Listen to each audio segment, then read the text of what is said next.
In the early 2000s, a singular mantra echoed through nearly every airline boardroom: retire the last Douglas DC-9 descendants, order sleek composites, and never look back.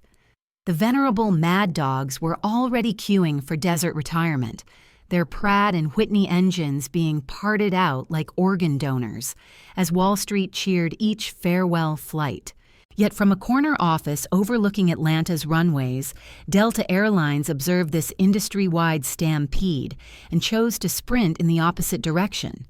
The object of their contrarian desire was the Boeing 717, a unique stubby jet so unloved that only 155 were ever built. Boeing had shuttered its Long Beach production line a decade prior, leaving operators concerned about future spares and resale value. Even Southwest Airlines, inheriting the type through its AirTran takeover, wanted nothing to do with a stray fleet that violated its strict single-type operational philosophy. The little jet seemed destined for the scrapyard, but Delta saw a blank canvas. On July 9, 2012, a historic three-party handshake fundamentally altered the airframe's fate. Southwest, Boeing Capital, and Delta signed an agreement to lease or sublease all 88 of AirTran's 711s, with Southwest even agreeing to cover the costs of stripping, repainting, and refitting each cabin before delivery. This ambitious transition was scheduled to begin the following August, bringing approximately 3 aircraft a month into Delta's hangars through 2015. Why would Delta commit significant capital to a nearly orphaned aircraft type? Firstly, the economics were irresistible. Lease terms were rumored to be so incredibly low that the monthly payment for an entire aircraft undercut the cost of overhauling just a single engine on a brand new regional jet.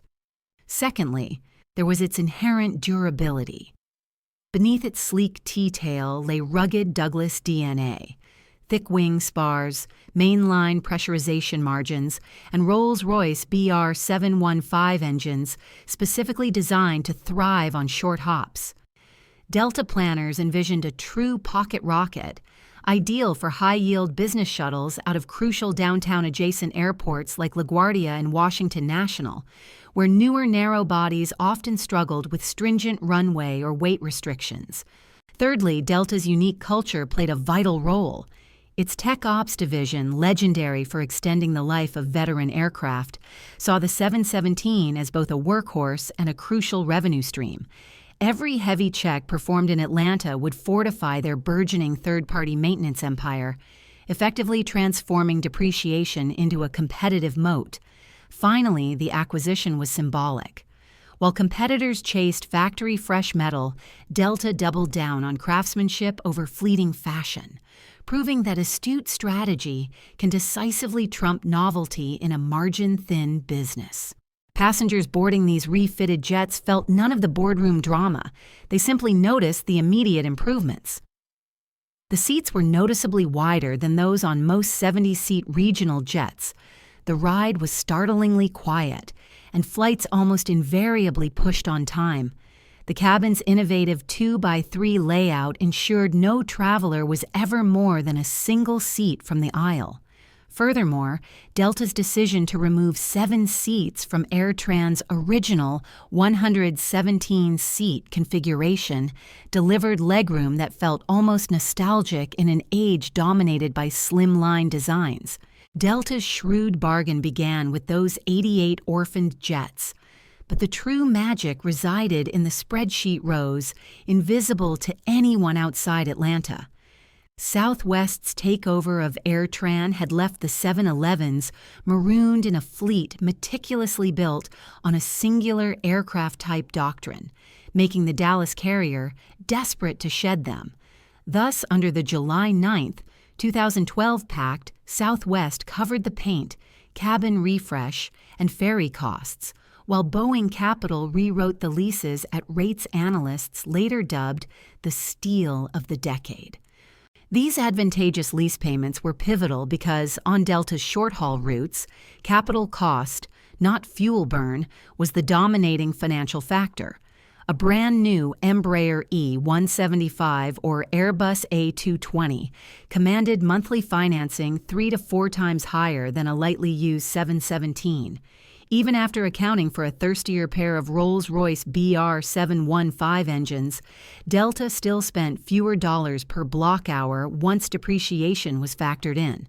Bloomberg would later crown the 717 the world's hottest second-hand jetliner, noting lease rates so astonishingly low one could almost smell Jet A in the ink. However, cheap metal is only a true win if you can reliably keep it flying.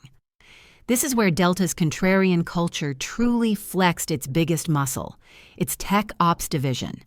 By 2025, this in-house maintenance arm was approaching a remarkable $1 billion in annual third-party revenue, a scale that transforms heavy checks into an economy of its own. Many mechanics who once nursed MD-88s already knew Douglas wiring runs and pressure bulkheads by heart, rendering tooling costs negligible. While other airlines fretted about spare parts sunset clauses, Delta simply bought entire inventories outright, stocking them in massive racks south of runway 27 left. This efficiency extended to labor as well. Nearly 3/4 of AirTran's 717 pilots accepted flow-through offers to Delta, arriving already type-rated and simulator-ready. For legacy Delta crews migrating from the MD-88 and MD-90, the cockpit felt instantly familiar. Overhead panels in identical locations, FMS pages that looked like close cousins. Training time plummeted to days, not weeks, saving millions from transition budgets and enabling scheduling planners to seamlessly swap crews across fleets, especially crucial when storms snarled the East Coast. Simultaneously, passengers were willingly paying mainline fares for what competitors often treated as regional stage lengths. The jet's 110-seat 2x3 cabin allowed Delta to market a genuine first-class experience on shuttle hops between key hubs like LaGuardia and O'Hare. This strategic move successfully stole corporate contracts from rivals whose offerings were limited to cramped 50-seat regional jets. Ultimately, higher yield combined with lower capital costs is the kind of arithmetic that keeps accountants smiling long after any initial marketing splash fades. By the close of 2015, over 60 jets had entered service, boasting dispatch reliability above 99%, often surpassing many newer composite aircraft. The message to rivals was blunt. In a game obsessed with new, Delta printed margin with smart. And the smartest move of all was yet to be fully appreciated: how this pocket rocket would outclimb, outturn, and outschedule the very airplanes intended to replace it. If bargain leases were the opening gambit, the 717's exceptional field performance became Delta's ultimate checkmate. It inherited its robust wing from the late-model MD-90 family, a design that pours lift-over flaps wider than some jets' ailerons. Paired with 2 powerful Rolls-Royce BR715 turbofans mounted high on the tail, this configuration creates a thrust-to-weight sweet spot that virtually laughs at short concrete. Boeing's own performance tables indicate the jet needs roughly 5,500 to 5,750 feet of runway at sea level and 86 degrees Fahrenheit, even at maximum takeoff weight. Why is this critical? Because Delta's bread-and-butter business shuttles funnel through airports often hemmed in by rivers, national monuments, or towering downtown skylines. New York LaGuardia's longest runway barely exceeds 7,000 feet, and Washington National's is even shorter. While competitors frequently sacrifice payload or tanker fuel on sweltering summer afternoons, Delta's pocket rocket consistently climbs away comfortably within the Potomac River turn. The engine's rear fuselage placement also significantly dampens cabin noise, offering a welcome surprise for frequent flyers accustomed to the louder overwing engines on regional jets. Inside, the 717 played an even smarter hand. Delta completely redesigned AirTran's single-class interior, installing 110 seats in a comfortable 2x3 layout, 12 recliners up front, 25 Comfort Plus pitches behind, and 73 main cabin seats in the rear. Crucially, no middle seat exists in first class, and only one per row in coach, a subtle luxury corporate travel managers immediately appreciate when reviewing fare quotes. Boarding also feels remarkably faster. With 2 doors and only 5 narrow body rows to navigate, passengers are quickly at their seats. Turn times as short as 30 minutes became routine, allowing for extra rotations in the daily schedule. The true payoff for this versatility became evident when weather conditions turned ugly. During the back-to-back nor'easters of early March 2024, Delta's network posted an astounding 99.8% completion factor, leading every North American carrier. Much of that resilience stemmed directly from smaller, agile fleets, like the 717, which could deftly hopscotch around temporary ground stops, back taxi on short taxiways, and park in tighter alleys when gates overflowed with diverted, wide bodies. Dispatchers affectionately joked that the jet was our Swiss Army knife with seatbelts. Even challenging hot and high Western outposts benefited. The same high-lift wing that conquered LaGuardia delivered healthy climb gradients at airports like Jackson Hole or Bozeman, where morning density altitude sometimes reads like a misprint. The ultimate result was impeccable schedule integrity, fewer weight-restricted departures, happier crews, and a quiet confidence that permeated through gate agents and passengers alike. By mid-decade, competitors had finally taken notice. Some attempted to mimic Delta's short-haul strategy with stretched regional jets, but none could truly match the unparalleled blend of first-class comfort, runway versatility, and ironclad reliability inherently baked into this aging yet remarkably underappreciated design. The Boeing 717 had transformed what initially appeared to be a mere footnote in McDonnell Douglas history into the absolute linchpin of Delta's formidable operational edge. Delta's audacious wager on the pocket rocket did far more than simply rescue balance sheets. It fundamentally rewired the emotional circuitry of everyone who interacted with the fleet. Travelers who once braced for cramped 50-seaters now settled into genuine first-class recliners, sipped a real cup of coffee, and gazed out a window large enough to frame the Manhattan skyline during the LaGuardia climb-out. Flight attendants praised the two by 3 cross-section for allowing them to work both aisles efficiently, without the shoulder-bumping ballet required on wider jets. Mechanics spoke of the 717 with the reverence craftsman reserved for heirloom tools. No chrome, all substance. This invaluable soft power dividend flowed directly into soaring net promoter scores. Internal surveys from 2023 consistently showed customers rating Delta's short-haul experience higher than even some transcontinental competitors, largely because this little jet punched significantly above its weight in both comfort and punctuality.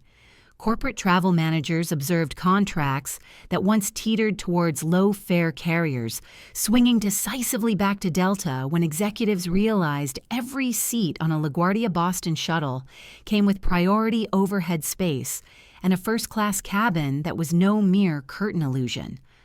Loyalty, much like margin, is often built in inches, and the 717 furnished plenty of them. Yet even the smartest contrarian gambit ultimately has an expiration date. Sustainable aviation fuel mandates, projected to creep towards 20 to 30%, will increasingly penalize older engines for every additional gallon they sip. Rolls-Royce has pledged part support through the end of the decade, but beyond that, sourcing hot section hardware begins to feel like eBay archaeology. Delta's planners are acutely aware of this.